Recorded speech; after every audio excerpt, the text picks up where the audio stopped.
Hi అండి, ఎలా ఉన్నారు? ఈరోజు వచ్చేసిన రెసిపీ ఏంటో తెలుసా? మటన్ కీమా బిర్యానీ అండి. నేను చేయడం అయితే ఫస్ట్ టైమే, బట్ కానీ దాని టేస్ట్ అయితే వేరే లెవెల్ ఉందన్నమాట. ఫస్ట్ కీమాని మనం క్లీన్ చేసి పక్కన పెట్టుకొని దానిలో వచ్చి నేను ఏమేమి యాడ్ చేశానంటే అల్లం వెల్లుల్లి పేస్ట్ అండ్ పసుపు, కారము అండ్ మనకి ఏదైతే మసాలాలు అనుకున్నామో ఆ మసాలాలు విత్ దాంతోపాటు ఆయిల్ అండ్ ఒక లెమన్ అనేది తీసుకున్నాను. అండ్ దీనిలో కొంచెం పెరుగు కూడా యాడ్ చేశాను. ఇవన్నీ చక్కగా కలిపి పక్కన పెట్టుకోవాలన్నమాట. అంటే ఇట్స్ లైక్ మ్యారినేట్ అనమాట. మ్యారినేట్ చేసి పక్కన పెట్టుకోవాలి. ఇలా మ్యారినేట్ చేసిన తర్వాత దీనిలో కూడా నేను ఏమేమి వేశాను అంటే పలావ్ సంబంధించిన దినుసులు అనమాట. ఇవి ఏంటి అని అంటే ఆకు వేశాను, పలావ్ ఆకు అండ్ కొంచెం లవంగాలు అండ్ చెక్క, ఇవి కూడా యాడ్ చేశాను. అండ్ ఇవి యాడ్ చేసి పక్కన పెట్టేశాను అనమాట. బట్ మిక్స్ చేయడం అయితే చాలా సేపు చేశాను. ఎందుకనంటే ఒక 10 minutes అయినా మిక్స్ చేసుకుంటే ఆ ఫ్లేవర్స్ అనేవి చాలా బాగా దీనికి దిగుతుంది. అండ్ ఇది చేసి దాన్ని ఒక 1 hour పక్కన పెట్టేశాను. అండ్ ఆఫ్టర్ దట్ మనం బిర్యానీకి రెడీ చేసాను అనమాట. ఒక సైడ్ ఏమో రైస్ కుక్ చేస్తున్నాను, ఎందుకనంటే మనము బాస్మతి రైస్ని నార్మల్ వేలో కుక్ చేసేసుకుంటున్నాను. అండ్ దానిలో కూడా అంతే పలావాకు వేసి అండ్ చెక్క లవంగాయి అండ్ కొంచెం ఆయిల్ వేసి రైస్ని కుక్ చేయడం స్టార్ట్ చేశా. అండ్ ఈ లోపల వచ్చి నెయ్యి వేసుకున్నాను అనమాట. మనకు కావాల్సిన బిర్యానీ కడాయిలో నెయ్యి యాడ్ చేసుకొని దాంట్లో కొంచెం జీడిపప్పు కూడా ఫ్రై చేసుకున్నా. ఈ జీడిపప్పు కూడా మనకి రైస్లో టేస్ట్ కోసం అండ్ కొంచెం ఆనియన్ కూడా డీప్ ఫ్రై చేసి వాటిని కూడా పక్కన పెట్టేసుకున్నా. ఇవి ఏంటి అని అంటే మనం యాడ్ ఆన్ అనమాట, తర్వాత మనం రైస్లో యాడ్ చేసుకోవడానికి. అండ్ దీనిలో నేను అంటే వేరే కర్రీస్ ఏం పెట్టుకోలేదు, ఎందుకనంటే కీమా ఆల్రెడీ పెట్టేసాం కాబట్టి ఈ కీమా ఫ్లేవర్నే టేస్ట్ చేయాలని చెప్పి నేను దీనికి సపోర్టివ్గా ఒక పెరుగు చట్నీ మాత్రమే పెట్టాను అనమాట. ఈ పెరుగు చట్నీ కూడా ఎలా చేసుకున్నానో చూపించాను. అండ్ పెరుగు దానిలో వచ్చి ఆనియన్స్ అండ్ సాల్ట్ అండ్ కొంచెం కొత్తిమీర యాడ్ చేసుకొని మిక్స్ చేసుకున్నాను.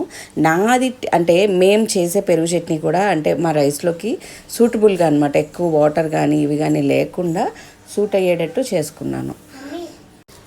అండ్ ఈ పెరుగు చట్నీని కొంచెం పక్కన పెట్టేసేయండి, లేదనంటే ఫ్రిడ్జ్లో కూడా పెట్టుకోండి. మనం తినే టైంకి తీసుకుంటే ఈ పెరుగు చట్నీ చిక్కగా ఇంకా కొంచెం అవి చాలా టేస్టీగా ఉంటుందన్నమాట. ఇది పక్కన పెట్టేసుకున్నాను. దెన్ ఈ పెరుగు చట్నీని కంప్లీట్ చేసేసుకొని పక్కన పెట్టేసుకున్నాక నెక్స్ట్ మన ఫుడ్ అంటే మనం ఏదైతే కుక్ చేయాలనుకుంటున్నా ఆ కుకింగ్లోకి వెళ్ళిపోదాము. ఇక్కడ వచ్చేసి మనం ఆయిల్లో ఉన్న ఆ ఆనియన్స్ని పక్కకు తీసేసుకోవాలన్నమాట. ఇది ఎందుకనంటే మనకి కావాల్సిన క్రిస్పీ అనేది వచ్చేస్తుంది. దీన్ని సైడ్ తీసుకొని పక్కన పెట్టేసుకొని అదే అండ్ అంటే యాక్చువల్గా నేను నెయ్యి ఎక్కువ తీసుకున్నాను అనమాట. నెయ్యిలో అండ్ కొంచెం ఆయిల్ యాడ్ చేశాను అంతే. మనం రైస్కి కావాల్సింది అండ్ గీ ఎక్కువ యూజ్ చేసుకున్నాను, ఎందుకంటే మటన్ కీమాకి గీనే బాగుంటుంది. ఎప్పుడైనా సరే మటన్ కుకింగ్కి దేనికైనా సరే గీ వాడాలి, నెయ్యి వాడాలి. అండ్ నార్మల్గా చికెన్ అట్లాంటి వాటికి మనం ఆయిల్ ఎక్కువ యూజ్ చేసినా నాట్ ఏ ప్రాబ్లం, బట్ మటన్కి మాత్రం గీ వాడితే దానిలో స్పెషల్ ఫ్లేవర్స్ యాడ్ అవుతాయి అన్నమాట. అండ్ అదే నెయ్యి విత్ ఆయిల్ కాంబినేషన్లో మనం మళ్ళీ ఏంటి అని అంటే మిర్చి యాడ్ చేసుకున్నాను, పలావ్ దినుసులు యాడ్ చేశాను అండ్ ఆనియన్స్ యాడ్ చేసుకున్నాను. పలావ్ దినుసులు అంటే మీకు తెలుసు కదా, పలావాకు అండ్ చెక్క లవంగా యాజ్ యూజువల్ అనాస్ పువ్వు ఇవన్నీ అనమాట. అండ్ ఇవన్నీ యాడ్ చేసుకొని దానిలో షాజీరా కూడా యాడ్ చేశాను. అండ్ దానిలోనే ఆనియన్స్ మిర్చి కూడా వేసి ఫ్రై చేస్తున్నాను. ఇలా ఫ్రై చేసిన దాంట్లో ఇది బాగా ఫ్రై అయిన తర్వాత దీనిలో కొంచెం సాల్ట్ యాడ్ చేసుకొని అండ్ కొంచెం పసుపు యాడ్ చేసుకున్నాను.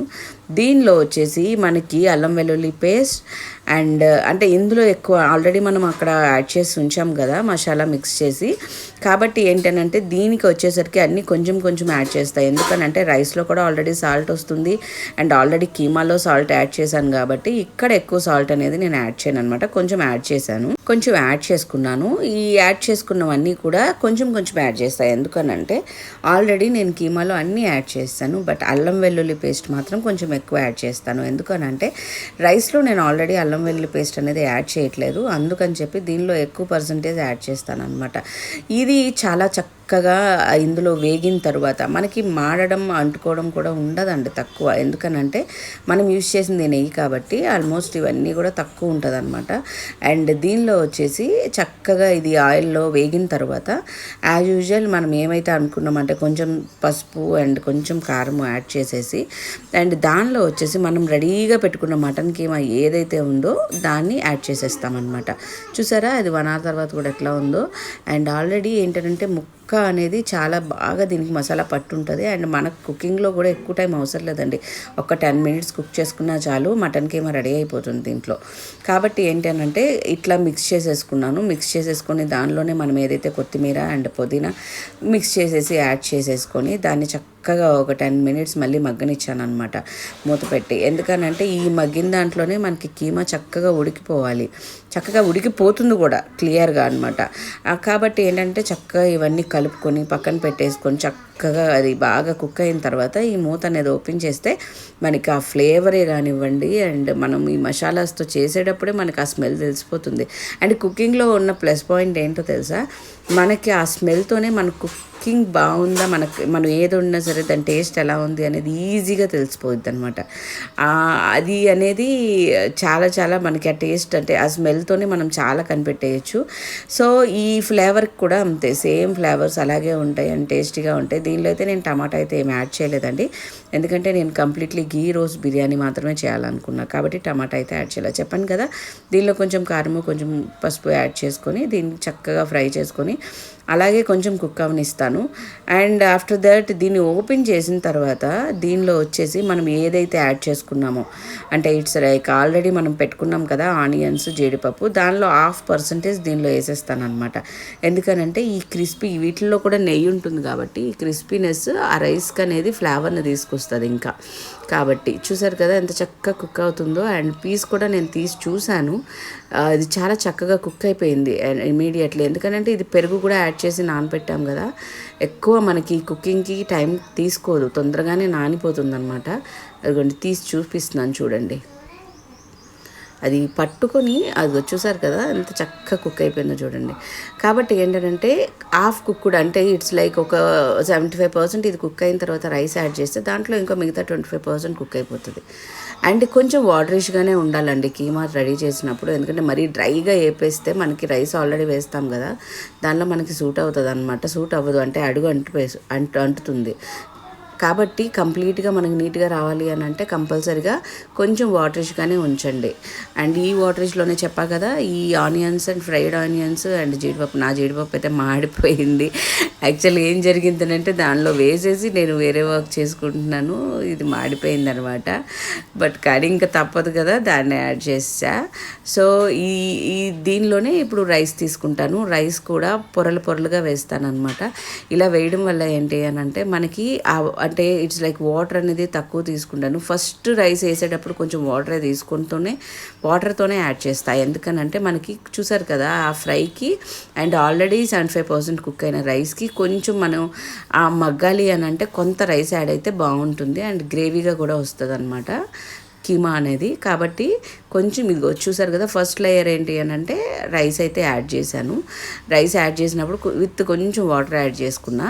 దెన్ ఆఫ్టర్ దట్ మాత్రం మనకి పొరలుగానే చక్కగా రైస్ అనేది యాడ్ చేసేసాను. కంప్లీట్లీ రైస్ యాడ్ చేసేసిన తర్వాత దానిపైన గార్నిష్ చేస్తాను అనమాట. ఎందుకు అనంటే మళ్ళీ దాన్ని మనం తీయడం కదపడం ఏమి ఉండదు, అందుకని చెప్పి ఇప్పుడే జనరల్లీ ఆ గార్నిష్కి ఏదైతే ఉంచామో మళ్ళీ ఫ్రైడ్ ఆనియన్స్ అండ్ ఆ జీడిపప్పు ఏదైతే ఉందో అవన్నీ పెట్టేశాను అలాగే దానిపైన పెట్టి అండ్ దానిలోనే నెయ్యి కూడా యాడ్ చేసేసుకున్నాను. యాడ్ చేసేసి మూత పెట్టేశాను. It was taste nice. ఎందుకనంటే మనకి ఆనియన్స్ అయితే చాలా టేస్టీగా అనిపించినాయి అండి. జీడిపప్పు మరీ కంప్లీట్గా కొన్ని అయితే బాగానే ఉన్నాయి, అందుకని అవి అయితే యాడ్ చేసా తీసేయకుండా. సో నెయ్యి అయితే యాడ్ చేసుకున్నా. దీనికి కలర్ అయితే నేను యాడ్ చేయలేదండి. ఎందుకు అని అంటే కలర్ లేకుండానే ఆల్రెడీ మనకి కీమా రైస్ అంతా కూడా మనం కలిపేస్తాం కాబట్టి కలర్తో పెద్ద యూజ్ అయితే ఏం లేదు. కాబట్టి కలర్ అయితే నేను యాడ్ చేయలేదు, ఫుడ్ కలర్.